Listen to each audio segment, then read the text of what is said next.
So looking back on 3 years of owning a Great Dane, I didn't know quite what to expect when I first brought Roxy into my home. I have never owned a dog by myself. Growing up, I had multiple siblings, and the dogs that we had weren't that affectionate. They were dogs that you were practically like interesting furniture, very aloof, doing their own thing a lot.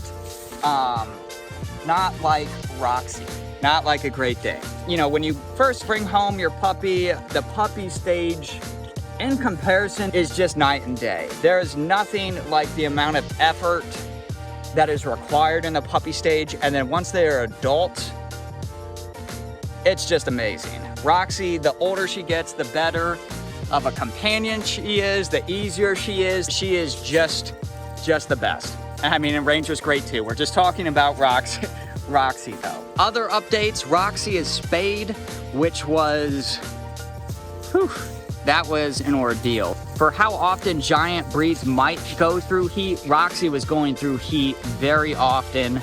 And I got her spayed, you know, 2 to 3 days after she was back to her normal self.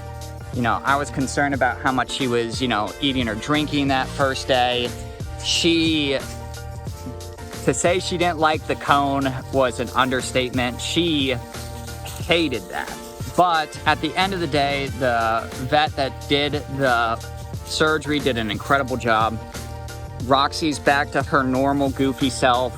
She's just wonderful. You know, that should make things a lot more comfortable for her going forward.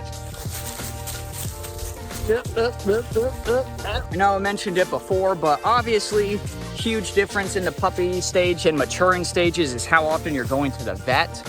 It can be expensive in that puppy stage because you feel like you're going to the vet every few weeks or every month. But once you get to the point in your dog's life where you're only really going to the vet like every 6 months, and that's actually where I am with both of my dogs, as now Ranger is about 1.5 years old now, you know, like, so he is past that stage. So the cost is a lot more negligible the older that they get, as long as they're not dealing actively with health conditions and all of that.